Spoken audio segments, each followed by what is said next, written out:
vez em Cafarnaum, e soube-se que estava em casa. E logo se ajuntaram tantos que nem ainda nos lugares junto à porta eles cabiam. Acharam Marcos 2. Amém. E anunciavam-lhes a palavra. E vieram ter com ele, conduzindo um paralítico trazido por 4. E não podendo aproximar-se dele, por causa da multidão, descobriram o telhado onde estava e, fazendo um buraco, baixaram o leito em que jazia o paralítico. E Jesus vendo-lhes a fé, disse ao paralítico: Filho, perdoados estão os teus pecados.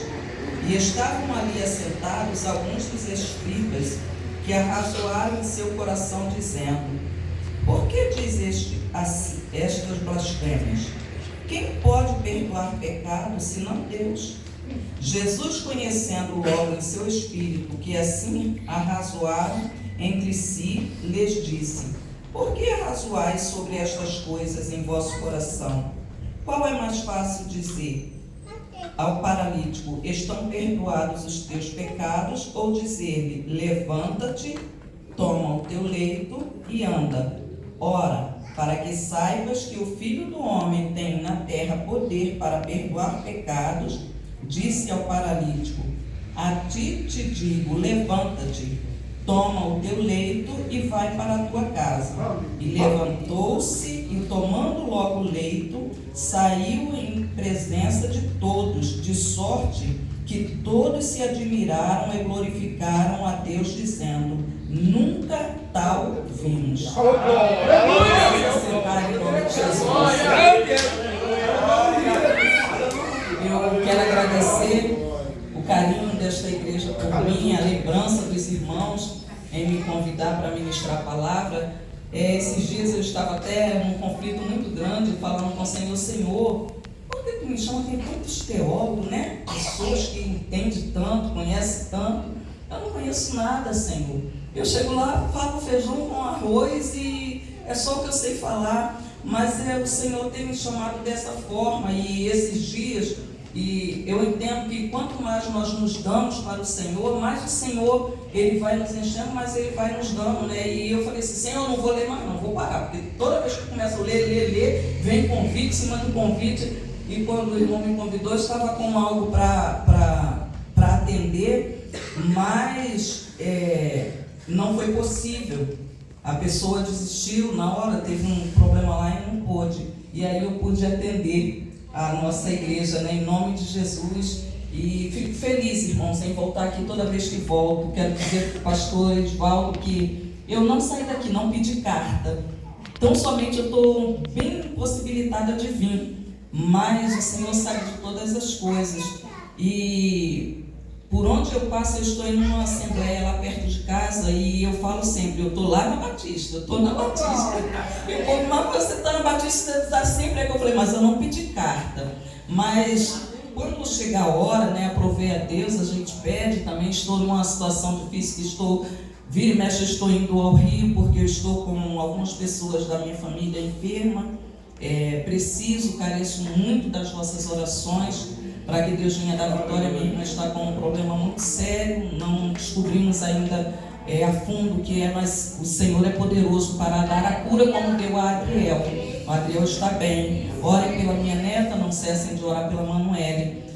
E eu louvo a Deus, irmãos, por estar aqui esta noite, viu? Obrigado, muito obrigado de coração por esta lembrança da minha pessoa em me chamar para ministrar a palavra de Deus. E que o Senhor, nesta noite, tenha misericórdia da minha alma e me use por misericórdia. Louvo a Deus pela vida, né, da nossa irmã que trabalha da Grace. É Grace? Por sua vida, pela vida da Marineusa. Como eu sinto saudade de vocês, mas Deus é bom. E, irmãos, eu falei assim: Senhor, eu nunca preguei nesse texto, e quando eu nunca prego sobre um texto, eu fico meio preocupada, meio apreensiva, e eu passei o dia hoje buscando ao Senhor, orando e lendo, e confesso aos irmãos que fiquei muito atemorizada com esse texto, o Senhor, Ele fala de todas as formas, de todas as maneiras. O título que foi me dado foi Removendo o Telhado. E eu comecei a pensar, eu falei, Senhor, o que tu queres falar sobre telhado? Qual é o significado desse telhado? E eu não consegui achar o significado do telhado, mas aí eu fui procurar algo e eu descobri que essa casa era a casa de Jesus. Era a casa de Jesus. Jesus estava na sua casa e ele estava ali falando, pregando, e interessante que diz que a casa estava cheia, tinha multidões. Aleluia! Não tinha como passar ninguém. E aí eu fui buscar mais. Eu falei assim, mas como? Se estava a casa cheia, estava com pessoas que não permitia que ninguém entrasse, não tinha acesso à casa, como aqueles homens então acessaram ao telhado? Como foi possível? Será que eles arrumaram uma escada? Será que o pessoal afastaram do muro para poder eles subirem e tirar o telhado? Aí eu fui buscar, não. É porque eles tiveram uma facilidade, porque eu pesquisando, eu vi que essa casa, ela era no nível da rua. E aí eu fui buscar de alguém que já foi lá em Israel. E ele falou assim, olha, essa casa de Jesus, eu tive lá. Eu fui lá ver, porque eles levam no ponto turístico e eles levaram essa pessoa. E lá ele diz que a casa da minha sogra é assim, a gente vem na rua, para o carro e desce umas escadas para chegar lá na casa dela. E diz que a casa de Jesus era assim, pastor. Então eles tinham acesso ao telhado, facilmente. Eles desciam a escada e conforme eles desciam, a casa era lá embaixo, o telhado era aqui. Então facilmente as pessoas tiraram. E diz que o telhado era de palha. Não eram essas telhas que nós costumamos ver. Era telha de palha. E ali aqueles homens, quando diz que faz um buraco, é porque quando tira a telha faz um buraco, né? Tira aquela palha, se faz um buraco. Então se fez um buraco.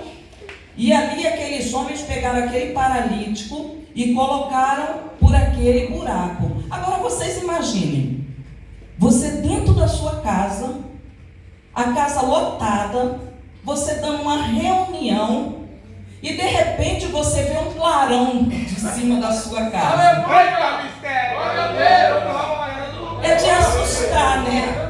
Mas Jesus, ele não se assustou, porque ele sabia que aonde ele estava sempre acontecia alguma coisa extraordinária. Tinha que acontecer algo extraordinário.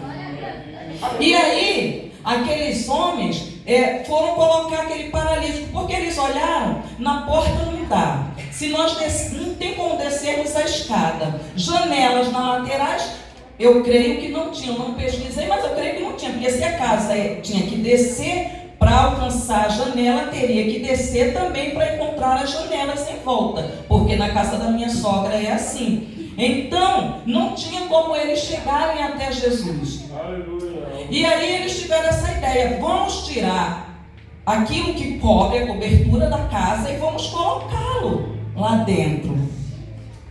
E aí eu parei para pensar e eu falei assim, Jesus, tu é muito lindo, muito maravilhoso, porque tinha uma multidão, e eu fui buscar, e a multidão que estava lá, sabe quem era? Era a multidão que perseguia Jesus, era a multidão que queria pegar Jesus em alguma situação difícil. Eles estavam ali, porque muitos vêm dentro da casa de Deus, muitos vêm para a igreja, não é para ouvir a palavra, não é para ver que se você vai receber um milagre, ele vem para ver se o pastor vai errar, ele vem para ver se tem alguma coisa que ele possa te condenar, ou talvez ele venha até mesmo para impedir a tua vitória. Mas ele vem, porque diz que ali estavam os escribas e os doutores da lei, estavam ali perante Jesus. A casa estava lotada. Tinha sim pessoas que queriam ver milagres, pessoas que queriam receber milagres, mas a maioria estavam ali para ver como Jesus se saía em determinadas situações. E aí, aqueles homens pegaram o paralítico e abriram aquele buraco e colocaram o paralítico entre aquele buraco. Imagine as pessoas que estavam em volta, que estavam ali naquele lugar, de repente vendo uma maca descendo lá de cima, se assustaram. Foi uma coisa tremenda. E aí Jesus olha e todos esperam assim, é um paralítico. Agora eu espero que Jesus diga assim, olha, levanta e anda. Ou então Jesus colocar a mão e dizer, olha, você está curado. Tal grande foi a surpresa daquelas pessoas, de todos que ali estavam, quando Jesus tão somente falou, olha, perdoados estão os teus pecados. Aí vem o segredo. Ora, quem é esse que pode perdoar pecado? É só Jesus que pode perdoar pecados. Então o que vocês querem que eu diga? Que ele está curado? Mas o que me chamou a atenção, aí eu fui ver. Sabe por que Jesus falou, perdoados estão os teus pecados? Aí quando ele diz, Miriam, perdoados estão os teus pecados, eu recebo isso no meu coração, eu recebo nas minhas mãos, eu posso ser curada de enfermidades terríveis, porque o meu pecado foi perdoado. Porque agora eu estou na presença de Deus, e não há nada que me condene. E as pessoas não alcançaram esse nível de Jesus, em dizer, olha, perdoado está, era tão somente ele levantar e ir embora. Porque tem doenças, tem enfermidades em nosso corpo que não são enfermidades do corpo, é enfermidade da alma, é enfermidade que está no nosso espírito porque está doente, porque está enfermo, e nós precisamos ser curados, nós precisamos ser libertos, e é preciso Jesus dizer, olha, Miriam, perdoado você está, para que eu possa me sentir curada. Quantas pessoas hoje em dia estão doentes, estão se matando, estão vivendo como zumbi pelo mundo, porque é um pecado talvez que não foi confessado, é algo que amargura sua alma, e ele não consegue falar, não consegue expressar, médico não descobre a enfermidade, pessoas da família não conseguem entender, é pessoas que não conseguem comer, pessoas que não conseguem sorrir, pessoas que não conseguem agitar nada dentro de casa, porque estão doentes. É tão somente Jesus dizer, está perdoado os teus pecados. E aí haverá cura para a nossa vida, cura para a nossa alma, cura para o nosso corpo. E aí eu parei para pensar também, eu falei, Jesus, que coisa linda, porque tinha uma multidão, mas ninguém se propôs a pegar aquele paralítico e levar. Aquele paralítico, ele foi muito bem-aventurado, porque vocês lembram lá do tanque de Betesda? Tinha um lá que estava há 38 anos, e ele disse, quando o Senhor chegou para agitar, falou, não tem ninguém que me lance lá nas águas, não tem ninguém que me coloque. Mas esse aqui, ele foi bem-aventurado, vieram logo 4. Jesus preparou 4 como socorro, como quem fosse os médicos. Sabe por quê? Eu e você na casa do Senhor somos usados como médicos, como enfermeiros, como aquele que cura, como aquele que leva o remédio. Nós temos que ser aquela pessoa que leva cura para outros. Aqueles homens, eles não tinham a cura, mas eles sabiam quem tinha a cura e quem podia curar aquele homem. E então eles pegaram aquele homem e levaram até Jesus. E aí chama a atenção, porque ele tinha amigos que tiveram atitudes. Porque aqueles homens, eles poderiam tão somente chegar ali diante daquela casa e falar, olha, tu tá vendo? Nós nos esforçamos, mas não tem jeito de te colocar lá dentro. Olha, eu trouxe, mas com os teus olhos você está vendo a multidão. Não tem como a gente passar. Você não consegue andar. E nós 4 não vamos conseguir passar diante dessa. Nós vamos passar por cima da cabeça das pessoas.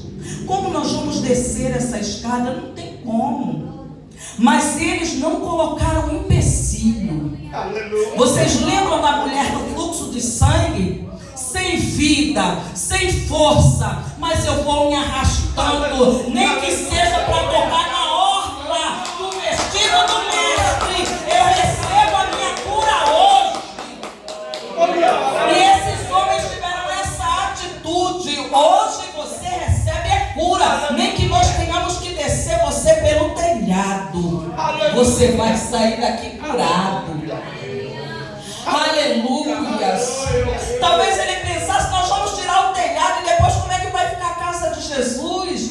Como é que vai ficar se chover, vai molhar? Não, eles não pensaram em nada disso, porque eu creio que no seu coração eles devem ter pensado: o mesmo Jesus que vai curar é o mesmo Jesus que vai dar solução no telhado. Ei, Jesus, ele tem solução para tudo. Jesus, ele tem solução para todas as coisas. Ele usa o fraco para dizer ao forte: é eu que uso. Ele chama o pequeno para mostrar ao grande: sou eu que chamo. Aleluia. Ele usa quem ele quer, ele faz como ele quer, porque ele é Deus. Aqueles homens tinham atitude. Aleluias.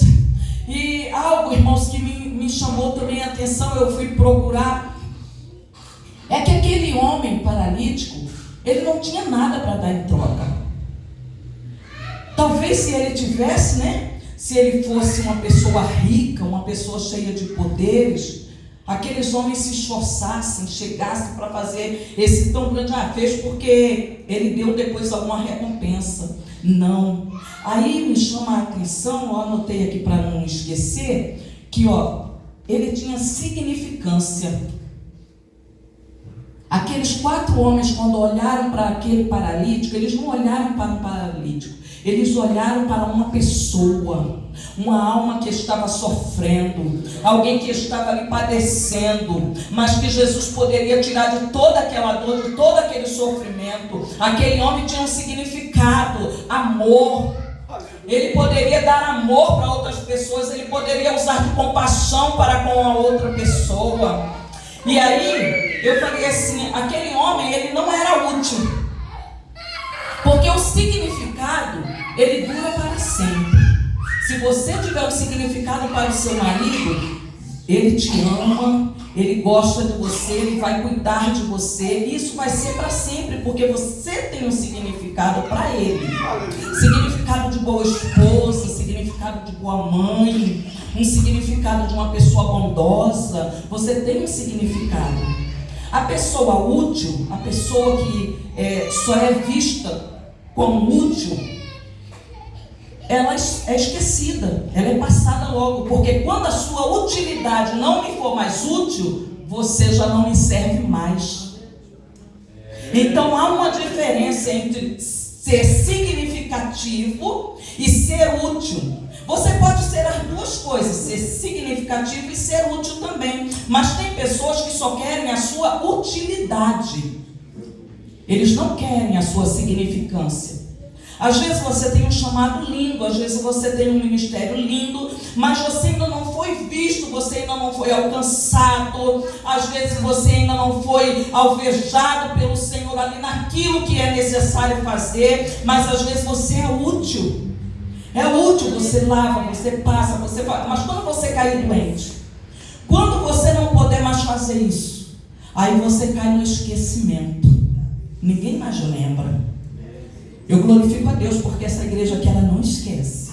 Porque eu estou lá na minha casa, mas vira e mexe, eu recebo uma mensagem, o pastor me manda uma mensagem, a esposa dele me liga, alguns irmãos me mandam mensagem, eu ouço falar: olha, eu estou orando pela senhora irmã Miriam, eu estou orando pela sua casa. E isso é bom, irmão, isso é agradável, isso acalenta nosso coração. Quantas das vezes eu estou lá abatida, triste, mas eu recebo algo de alguém e eu fico maravilhada com Deus.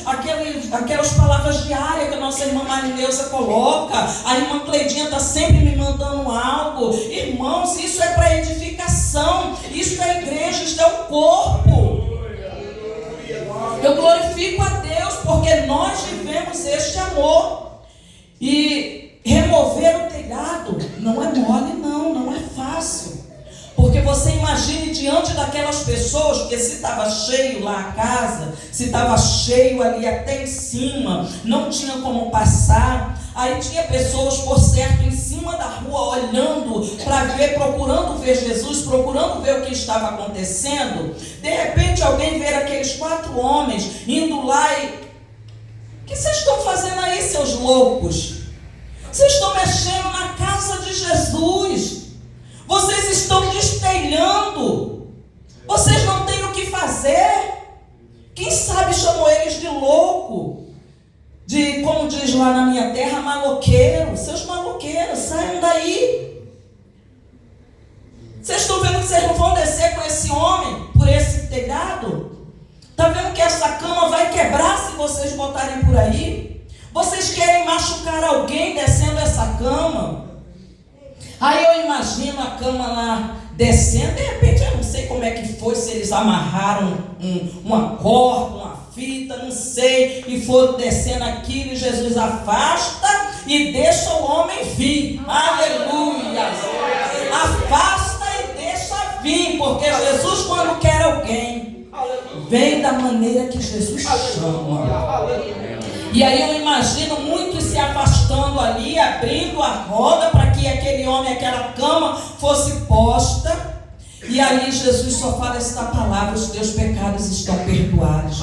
Mas aí quando questionam, aí Jesus fala: olha, para saberes, levanta, toma a tua cama e anda. E aí aquele homem, que entrou pelo telhado, agora ele já vai assim, carregando a sua cama, no meio da multidão, aleluia, no meio da multidão, dizendo: sai que eu estou curado, sai que eu fui curado, olha, Jesus me curou, Jesus me curou, Jesus me curou. Quem pode dizer nesta noite: Ele está curando, Ele está libertando, porque Ele é o dono da cura.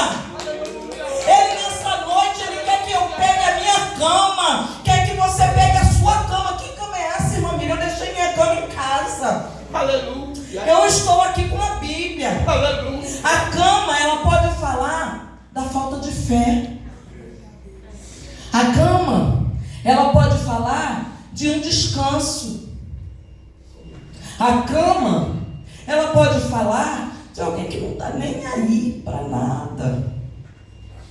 Mas agora aquele homem recebeu a cura da alma, cura do espírito, cura do corpo, porque aquilo que vem na alma se manifesta no corpo, aquilo que vem no espírito se manifesta no corpo. E aí ele teve a cura, e aí ele saiu andando com aquela cama, para que todos vissem que o Senhor é Deus, que ele teve ajuda de pessoas para andar, para sair curado. E nessa noite talvez exista alguém aqui que precisa de ajuda, pastor. Talvez exista alguém aqui que precisa ser pego pela mão e dizer: vem, eu vou com você, vamos juntos à casa do Senhor. Talvez exista alguém aqui que seja necessário levantar da cama. Até está vivo, até respira, até levanta a mão e dá glória a Deus. Mas é necessário caminhar com seus próprios pés. Tem pessoas que estão caminhando, estão chegando a lugares, mas com os pés de outras pessoas. E Jesus nesta noite está dizendo: saia da cama, levante desta cama, vai andando com seus próprios pés, porque eu te dei pés saudáveis para você caminhar, para você andar. Nesta noite o Senhor, Ele quer curar. Nesta noite o Senhor, Ele quer libertar. Nesta noite o Senhor quer dar vida. Sabe que a cama, ela representa essas coisas? Quando diz lá em João 11, ele fala assim: tirai a pedra. Que pedra? A pedra da incredulidade, a pedra dos olhos cegos, porque muitos de nós Estamos dentro da casa de Deus, mas nós estamos cegos. Nós não conseguimos enxergar nada. O Senhor está falando, o Senhor está mostrando, o Senhor está dando, mas nós estamos assim, ó. Não enxergamos nada. Estamos como a minha mãe dizia, não enxerga um palmo além do nariz. Estamos adormecidos e é preciso nós sermos sacudidos pelo Senhor, acordados pelo Senhor, despertados pelo Senhor. Nunca foi tão necessário nós largarmos a cama. O Senhor está voltando e nós precisamos estar atentos a tudo que está acontecendo, a tudo que o Senhor está fazendo, porque Ele vem. Aleluia. Ele vem nos buscar, Ele vem trabalhar em nossas vidas.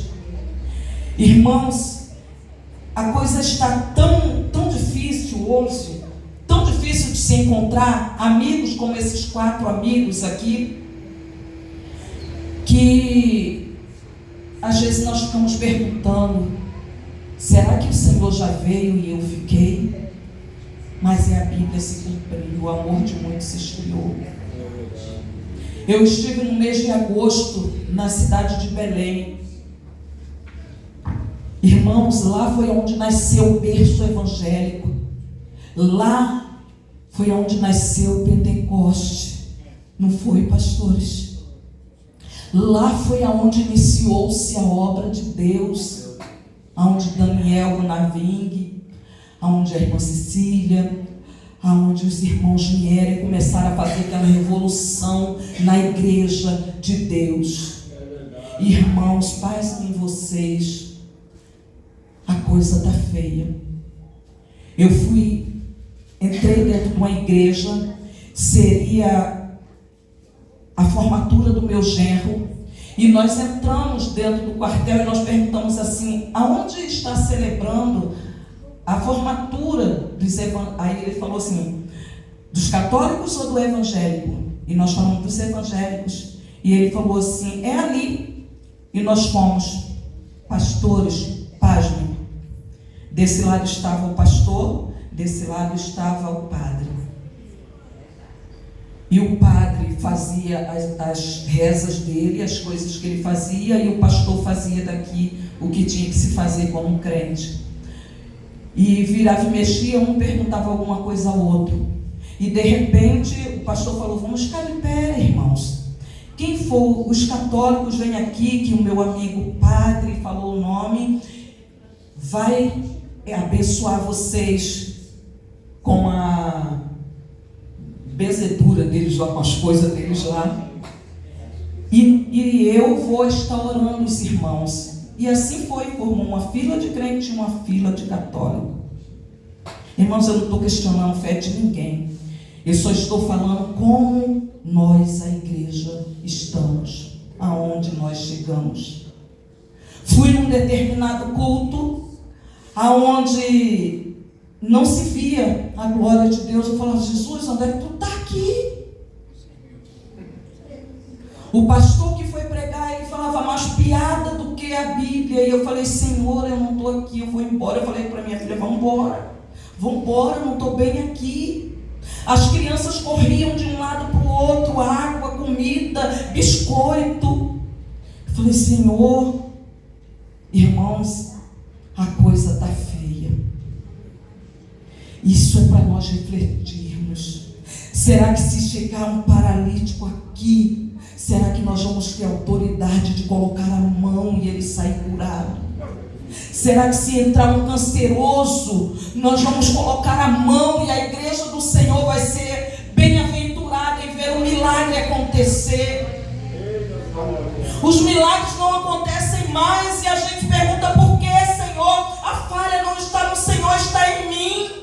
A falha está em mim. Por que o Senhor não faz mais isso? Porque faltam os 4 médicos para nos levar até o Mestre, para ver cura, para ver perdão dos pecados, para que Deus trabalhe em mim, para que Deus trabalhe na perdoada. Para que eu possa tirar aquilo que não pertence ao Senhor, eu preciso conhecer ao Senhor. Eu preciso chegar diante da presença do Senhor. Eu preciso entender quando meu irmão e a minha irmã necessitam de ajuda. Porque aqueles homens tiveram a sensibilidade de entender que aquele paralítico, sozinho, ele não chegaria lá.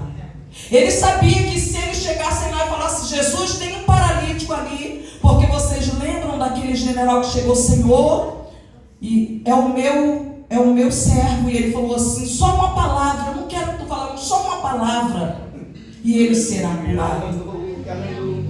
Aquela mulher cananeia, ela chegou diante de Jesus e falou: sim, Senhor, mas também os cachorrinhos comem das migalhas que comem da mesa, caem das mesas dos seus senhores. E Jesus, ele mandou só uma palavra e aquela menina foi curada. A palavra de Jesus tem poder. A palavra de Jesus tem poder. A palavra de Jesus muda a circunstância. A palavra de Jesus muda a minha rota. A palavra de Jesus muda a minha conversão. Se eu estiver indo para um lado e não for a vontade de Deus, Ele faz eu converter para o lado que Ele quer. Então a palavra de Jesus tem poder. Que esta palavra nesta noite fique no teu e no meu coração. Que nós precisamos de amigos. Amigos que nos amem pelo que nós somos e não pelo que nós temos. E eu vou dizer mais, hein? Amigo de verdade não fica alisando cabeça, não. Quando eu estiver errado, o amigo vai dizer: olha, isso você está errado, isso não é assim, você tem que passar por aqui, fazer o certo, você tem que se voltar para Jesus. Amigo de verdade não alisa o pecado. Amigo de verdade mostra onde está o pecado, chora com o pecador, mas depois se alegra na presença de Deus. Aleluia! Então você dê glória, entre glorificando, entre nesta campanha, sempre com brado de glória, dizendo: Jesus, tu és santo, e confiando que o telhado da dificuldade vai sair da tua vida. Todo o telhado da dificuldade, toda dificuldade na tua vida, tudo aquilo que está amarrando, tudo aquilo que está impedindo, toda enfermidade, é no nome de Jesus que nós declaramos que saia, em nome de Jesus, e que nós sejamos libertos pelo poder da palavra. A palavra, ela tem o poder de libertar. A palavra, ela tem o poder de alimentar. A palavra, ela tem o poder de matar a nossa sede. Que nesta noite esta palavra tenha matado a tua e a minha sede, e que o Senhor Jesus nos abençoe em nome de Jesus. Irmãos, é o feijão com arroz que eu sei pregar. Se quiserem mais, a gente volta. Feijão, arroz e ovo, a comida do pobre, mas é bom, é forte, é substância. Porque às vezes, sabe, nós vamos comer uma comida bem bonita, de nome chique, caviar. Uma vez falaram assim para mim: ai, que vontade de comer um caviar. E eu falei: o que é caviar? Eu não sei não. Mas aí a pessoa falou assim: sabe, eu fui provar, que negócio ruim. É só o nome que é bonito. Mas às vezes o ovo, a gente fala ovo, mas um ovinho fritinho, com um feijãozinho fresquinho, um arrozinho fresquinho, oh, como fica gostoso, mistura uma farinhazinha, ó, desce que é uma beleza, depois um copinho de água, porque o refrigerante faz muito mal, viu? Que o Senhor nos abençoe.